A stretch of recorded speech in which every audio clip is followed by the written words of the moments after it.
इन तमाम तनाजुर को देखें और इस तनाजुर को इस एक हकीकत के सामने रखने और परखें, वो ये है कि गल्फ कंट्रीज बिल्कुल जिस तरह अमेरिका की फॉरेन पॉलिसी को देख के आगे चलता है। तो जब अमेरिका की फॉरेन पॉलिसी में पाकिस्तान की अफजलियत और अहमियत बढ़ गई, तो यकीनन हमारे पहले से ताल्लुकात यूएई के साथ, तो यकीनन यूएई मजीद चाहेगा कि इसको गैल्वनाइज करे। नाज़रीन, रवां बरस मई में दिफाई महाज पर भारत को शिकस्त देने के बाद जहां आलमी मंजरनामे पर पाकिस्तान की अस्करी कुवत और सलाहियत उभर कर सामने आई है, वहीं पर सिफारती तौर पर भी पाकिस्तान की अहमियत बढ़ती जा रही है। जी हां, दिफाई इस्तेहकाम ने पाकिस्तान को न सिर्फ स्ट्रेटेजिक एतमाद बल्कि आलमी ताकतों के साथ बातचीत में इसकी पोजीशन को भी मजीद मजबूत कर दिया है और पाकिस्तान एक बार फिर इलाकाई और आलमी सिफारतकारी में अहम प्लेयर के तौर पर उभर रहा है, जिसका अमली मुजाहिरा हालिया आला सतह के सिफारती रवाबित और आलमी जरीदों के तज्जियों में सामने आ रहा है। इस ही सिफारती वजन और एतमाद के तनाजुर में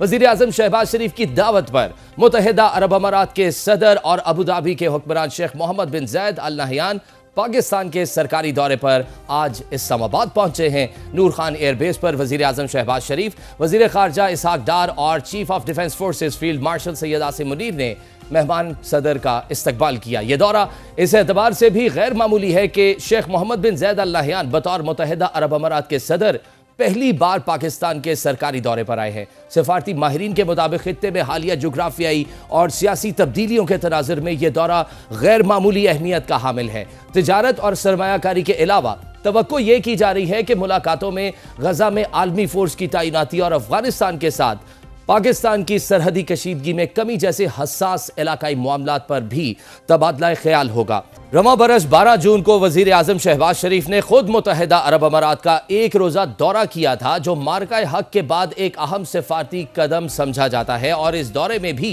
फील्ड मार्शल सैयद आसिम मुनीर वजीर आजम के हमराह मौजूद थे। इसी मुलाकात के दौरान वजीर आजम ने इमाराती सदर को दौरा पाकिस्तान की बाज़ाब्ता दावत दी थी, जो अब अमली शक्ल इख्तियार कर चुकी है। शेख मोहम्मद बिन जायद अल नहयान मई 2022 में मुत्तहिदा अरब अमारात के सदर मुंतखब हुए थे। जनवरी 2023 में उन्होंने पाकिस्तान का दौरा किया था, ताहम वो रहीम यार खान का निजी नौयत का दौरा था। अरब न्यूज़ के मुताबिक पाकिस्तान मुत्तहिदा अरब अमारात को अपने करीबी इक्तिसादी और इलाकाई इत्तेहादियों में शुमार करता है। मुत्तहिदा अरब अमारात चीन और अमरीका के बाद पाकिस्तान का तीसरा सबसे बड़ा तिजारती शराकतदार है, जबकि पाकिस्तानी पॉलिसी साज यूएई को जोग्राफियाई कुर्बत के बायस एक बेहतरीन बरामदी मंडी तस्वुर करते हैं, जहां कम नक्लो हमल और माल बर्दारी के अखराजात तिजारती ताल्लुकात को मजीद मौसर बनाते हैं। पाकिस्तान की नजरें खलीजी रियासतों के साथ साथ तिजारती और इक्तिसादी ताल्लुकात को वुसअत देने पर मरकूज हैं और इसी पॉलिसी के तहत हालिया अरसे में दोनों मुमालिक के दरमियान अरबों डॉलर के मुआहदे तय पाए हैं। जनवरी 2024 में पाकिस्तान और मुत्तहिदा अरब अमारात ने रेलवे, इक्तिसादी जोन्स और इंफ्रास्ट्रक्चर के शोबों में ताउन के लिए 3 अरब डॉलर से जायद के मुआहदों पर दस्तखत किए हैं, जो पाकिस्तान की मुआशी बहाली और इलाकाई इंतजाम की हिकमत अमली का अहम हिस्सा है। दूसरी जानिब आलमी सतह पर भी पाकिस्तान की सिफारती पोजीशन में तब्दीलियां नुमाया हो रही हैं। अमरीकी जरीदे फॉरेन पॉलिसी ने अपने एक तफसीली तज्जिये में कहा कि ट्रंप की नई खारजा पॉलिसी में पाकिस्तान को वाज़े तौर पर विनर जबकि भारत को लूजर करार दिया गया है। मजमून के मुताबिक वाशिंगटन में तवाजुन पाकिस्तान में हक में पलट चुका है और पाकिस्तान ने वो एतमाद और रसाई हासिल कर ली है जो कई तवीलुल मुद्दती इत्तेहादी भी हासिल नहीं कर सके। अमरीका के नजदीक पाकिस्तान एक बार फिर एक काबिल कदर और कारामद शराकतदार बनकर सामने आया है। नाज़रीन, फॉरेन पॉलिसी के मुताबिक पाकिस्तान ने ट्रंप के ट्रांजैक्शनल फ्रेमवर्क में निहायत मौसर और नतीजा खेज सिफारतकारी की है। क्रिप्टो करेंसी, अहम मादनियात और इक्तिसादी सौदों जैसे मामलात भी पाक अमरीका बातचीत और डील्स का हिस्सा हैं। जरीदे ने खास तौर पर इस अमर को उजागर किया कि ट्रंप की फील्ड मार्शल सैयद आसिम मुनीर के साथ जाती कुर्बत पाक अमरीका ताल्लुकात में पेशरफ्त की एक अहम वजह बनी है। आर्मी चीफ की क़यादत को पाकिस्तान की वाशिंगटन वापसी का मरकजी सतून करार दिया गया और कहा गया कि अस्करी क़यादत की बदौलत वाशिंगटन में पाकिस्तान की आवाज़ एक बार फिर वजनदार हो गई है। जहां पाकिस्तान ट्रंप के विनर्स में शामिल दिखाई देता है, वहीं भारत लूजर्स की सफ में खड़ा नजर आता है। नाज़रीन, पाकिस्तान का कमबैक भारत के लिए एक बड़ा सिफारती धज का साबित हुआ और ट्रंप दौर में भारत दिफाई और सर्द मोहरी की पोजीशन पर चला गया है। अमेरिका भारत ताल्लुकात 2 दहाइयों की कम तरीन सतह पर पहुंच चुके हैं। सदर ट्रंप भारत की तिजारती पॉलिसियों पर मायूस हैं। रूसी तेल की खरीदारी भी वॉशिंगटन की नाराजगी की वजह बनी। भारत पर 50% टैरिफ बरकरार है और तिजारती डील ताहाल गैर यकीनी का शिकार है। एक और अमरीकी मैगजीन द डिप्लोमैट ने अपने मजमून में पाकिस्तान को आलमी तवज्जो का मरकज करार दिया है। इस मजमून के मुताबिक साल 2025 पाकिस्तान के लिए स्ट्रैटेजिक वापसी, अस्करी एतमाद का साल साबित हुआ। जरीदे ने इस अमर को नुमाया किया कि अस्करी क़यादत ने रियासती सतह पर इंतहा पसंदी के खिलाफ दो टोक और मजबूत पैगाम दिया कि जिहाद के ऐलान का इख्तियार सिर्फ रियासत के पास है, जो इंतहा पसंदी के खिलाफ एक अहम संगे मील करार दिया गया है। द डिप्लोमैट के मुताबिक कई बरसों बाद पाकिस्तान दोबारा आलमी तवज्जो का मरकज बन चुका है। अस्करी क़यादत के वाज़ेह विजन ने रियासती रिट को मजबूत किया है, रियासती नज़्म ज़ब्त के फरोग में नुमाया किरदार अदा किया और भारत के 7 मई 2025 की फौजी झड़पों ने आलमी सतह पर पाकिस्तान की अस्करी सलाहियत को उजागर किया है। महदूद वसाइल के बावजूद पाकिस्तान की फौज ने मुअस्सर रद्द अमल देकर अपनी पेशावराना महारत और स्ट्रैटेजिक डेटरेंस को साबित किया है। मजमून में मजीद कहा गया कि भारत के खिलाफ कामयाबी के बाद पाक अमरीका ताल्लुकात में नुमाया बेहतरी आई है, जबकि पाक भारत कशीदगी के बाद भारत के वाशिंगटन के साथ ताल्लुकात दबाव का शिकार दिखाई दे रहे हैं। मशरिक़ वस्ता में पाकिस्तान के दिफाई मुआहदों को भी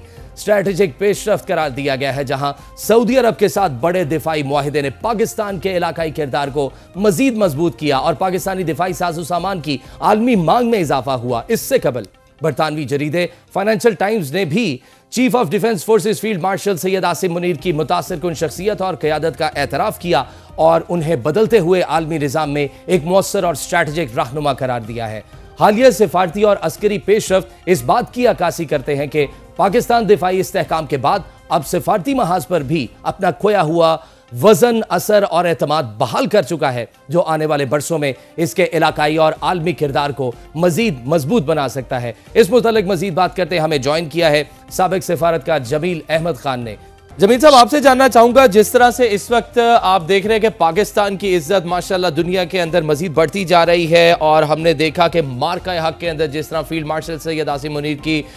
वल्वला अंगेज क़यादत के अंदर पाकिस्तान ने जिस तरह से कामयाबियां समेटी, अमेरिका के पाकिस्तान के साथ किस तरह से ताल्लुकात बने और पाकिस्तान की इस सारे जो ताल्लुकात की बेहतरी के तनाज़ुर के अंदर UAE के सदर आज पाकिस्तान आए हैं, ये कितना अहम दौरा आप देखते हैं और पाकिस्तान की इस टाइम पे पोजीशन को किस तरह से देखते हैं? ये पाकिस्तान की पोजीशन तो मुस्तहकम बहुत ज़्यादा हो गई, ख़ासतौर पे मार्का हक के बाद। और उससे पहले भी जो पाकिस्तान ने पहली नेशनल सिक्योरिटी कमेटी की मीटिंग की थी और उसका एलामिया जारी किया था, उसमें जो 17 नुकात थे एलामिया में, बिल्कुल उसको आगे लेके पाकिस्तान चला। और मार्का हक जब ख़त्म हुआ, बल्कि उसके दौरान शुरू होने से पहले 7 तारीख को, 7 मई को, तो उस वक्त भी जो एलामिया जारी किया, दुनिया ने सारा उसको देखा, सुना और उसके मुताबिक पाकिस्तान ने बड़ी ट्रांसपेरेंसी के साथ उसी को अपने फॉरेन पॉलिसी का भी हिस्सा बनाया, जिसकी वजह से पाकिस्तान की पजीराई हुई। और पजीराई इसलिए भी हुई कि पाकिस्तान ने अपना इस लिहाज से अपनी एक कैपेसिटी मनवाई, एक अपना सिक्का मनवाया, खासतौर पे एक ऐसी ताकत जो क्लेम करती थी कि भारत के 10 गुना ज़्यादा बड़ा, और आबादी के लिहाज से तो खैर अपनी जगह पर, साजो सामान के लिहाज से भी। जब दुनिया ने ये देखा कि पाकिस्तान अभी भी इस काबिल है, क्योंकि पाकिस्तान को तो हर जगह मलाइन किया जा रहा था ना, वो 700 इन्फो जो लैब बना के इंडिया भारत ने जो यूरोप में तबाही मचाई हुई थी चाइना पाकिस्तान के खिलाफ, जो पकड़ा गया बाद में, इस तरह की और बहुत सारे हीले कंडे बना के पाकिस्तान को मलाइन किया जा रहा था। और पाकिस्तान की भी फॉरेन पॉलिसी में जरूरत थी कि कोई ऐसा उभार आए, और मार्का हक ने उसको एक चांस दे दिया। तो उसके बाद ये विजिट जो UAE के सदर का, जिनको के जाती तौर पर मैं इसलिए जानता हूं कि मैं जब वहाँ सफीर था तो उनके साथ इंटरेक्शन मेरा रहता था, ये क्राउन प्रिंस थे वहाँ, और उस वक्त भी यही करता थे सारे। उसके बड़े डायनामिक किस्म की शख्सियत, वो समझती हैं खिते के जियोपॉलिटिकल तनाजुर को। और ये जियोपॉलिटिकल तनाजुर में देख लिया आप, या हमारे दरेना जो बहुत मुस्तहकम रिश्ते UAE के साथ हैं, उसके तनाजुर में देख लें तो ये यकीनन बड़ी कलीदी किस्म का एक दौरा है। और उससे हटकर अगर देखा जाए तो इस वक्त दुनिया ग्लोबल नॉर्थ से ग्लोबल साउथ की तरफ जा रही है, और पाकिस्तान को अल्लाह ताला ने ज्योग्राफिकल लोकेशन जो दी है, उस लोकेशन के मुताबिक कनेक्टिविटी में बेहतरीन खित्ता पाकिस्तान का है जो कि सेंट्रल एशिया के साथ, और यूएई को अब मार्केट चाहिए, यूएई को वो रास्ते चाहिए, वो राहें चाहिए जिसमें कि वो जिस हिसाब से एक्सपेंड कर रहा है। आप अंदाजा करें कि यूएई का जो सॉवरन फंड है वो 2.5 $2.5 ट्रिलियन का है। यूएई का नॉन ऑयल जो रेवेन्यू है वही तकरीबन कोई 825 बिलियन के करीब है। इसी तरह दुनिया के तकरीबन 11th गुड्स एंड सर्विसेज को एक्सपोर्ट कर रहा है ऑयल से हटकर। तो आप अंदाजा करें कि जिस हिसाब से उसकी तरक्की आगे बढ़ रही है, तो यूएई के ये प्रेसिडेंट शेख मोहम्मद बिन जायद अल नहयान ये एक विजनरी होने की हैसियत से वो डेफिनेटली पाकिस्तान के इसको आखिरी इस मामले में जो है जो जिस बातों पर आप चाहेंगे मजीद गुफ्तगू करना, वो है कि खित्ते में गजा के हवाले से और ईरान के हवाले से जो एक इम्बैलेंस हुआ था उसको डोनाल्ड ट्रंप ने खुद बयान किया, इसको एक मरतबा नहीं तकरीबन 3 मरतबा, कि पाकिस्तान ने बड़ी स्टेबलाइजेशन का किरदार अदा किया और पाकिस्तान एक स्टेबलाइजेशन के तौर पर इस खित्ते में है। Words to that effect. इन तमाम तनाजुर को देखें और इस तनाजुर को इस एक हकीकत के सामने रखने और परखें, वो ये है कि गल्फ कंट्रीज बिल्कुल जिस तरह अमेरिका की फॉरेन पॉलिसी को देख के आगे चलता है, तो जब अमेरिका की फॉरेन पॉलिसी में पाकिस्तान की अफजलियत और अहमियत बढ़ गई तो यकीनन हमारे पहले से ताल्लुकात यूएई के साथ, तो यकीनन यूएई मजीद चाहेगा कि इसको गैल्वनाइज करे, इसको हायर ट्रेजेक्ट्री पे लेके जाए और इसको और मजीद अब इसका मतलब क्या हुआ? इसका मतलब ये हुआ कि हमारी अस्करी जो इस वक्त न सिर्फ ताकत बल्कि अस्करी लिहाज से जो हमारी डिफेंस प्रोडक्शन है उसकी भी जो पजीराई हो रही है। अभी तो हमने चंद दिन हुए 5-6 दिन कि जिसमें हमने लीबिया को 4.2 बिलियन के साजो सामान, जहाज और बाकी चीजें जो बेची है, इसी तरह नाइजीरिया, इसी तरह तंजानिया, इसी तरह और ममालिक। सर, अमेरिकी जरीदे फॉरेन पॉलिसी ने ये वाजे लिखा कि पाकिस्तान को एज अ विनर पोर्ट्रे किया और उन्होंने भारत को एज अ लूजर पोर्ट्रे किया। ये वो एक और इस बात की गमाजी करता है कि पाकिस्तान को रिकॉग्नाइज किया जा रहा है और पाकिस्तान के अपने जोरे बाजू की वजह से, क्योंकि पाकिस्तान की रिकॉग्निशन में और पाकिस्तान के अफादियत और अफजलियत में इजाफा हुआ है, तो लिहाजा दूसरे ममालिक को आपको अंदाजा होना चाहिए जो इस वक्त शुनीद है, बल्कि काफी उसके इशारे मिल रहे हैं कि कई ममालिक तकरीबन 10 ममालिक के करीब ख्वाह हैं कि पाकिस्तान उनके साथ डिफेंस एग्रीमेंट करे। और आपने बांग्लादेश के बारे में तो चंद दिन पहले आपने काफी इसके बारे में हमने देख लिया, तो यूएई का भी आपको कोई ताज्जुब नहीं होगा, बल्कि एक नेचुरल सी बात है कि आने वाले चंद हफ्तों में, अगर आने वाले चंद महीनों या हफ्तों में आप देखेंगे यूएई के साथ तो हमारे बड़े दरीना अस्करी जो ताल्लुकात हैं या ट्रेड या पीपल टू पीपल, 18 लाख अफराद यूएई में हमारे काम कर रहे हैं। अस्करी क़यादत यूएई की, जब मैं वहां सफीर था तो उसमें नेवी के चीफ और उसके बाद आर्मी के चीफ वो हमारे तरबियत याफ्ता हमारे अकेडमी से तरबियत लेके गए थे। तो इन तमाम चीजों का अगर आप अहाता करें, उस पैराहे में देखें और नई डायमेंशन जिसमें पाकिस्तान को ये पजीराई हासिल हुई है और ये अहमियत हासिल हुई है, इनका अगर आप मिला के एक जायजा लें तो आपको अंदाजा होगा कि यकीनन ये दौरा एक बहुत कलीदी नेचर का दौरा है और इससे हमें जो हमारे बाकी सेक्टर्स हैं, जिस तरह एनर्जी है, इंफ्रास्ट्रक्चर है, टेलीकम्युनिकेशन है, बैंकिंग है, आईटी है, ये पहले से हमारी कोलैबोरेशन चल रही है। जो 2024 में यूएई ने हमारे साथ कमिट किया है, उनके क्राउन प्रिंस आए थे, उसके डेलीगेशन आया था, तो उस वक्त भी तकरीबन 10 बिलियन के मजीद जो की सेक्टर थे जिसमें इन्वेस्टमेंट की के लिए एमओयू और एग्रीमेंट साइन हुए हैं, वो मिनरल्स हैं, रेलवेज है, एविएशन है। तो इस किस्म की चीजों पर अब जब इस पहला विजिट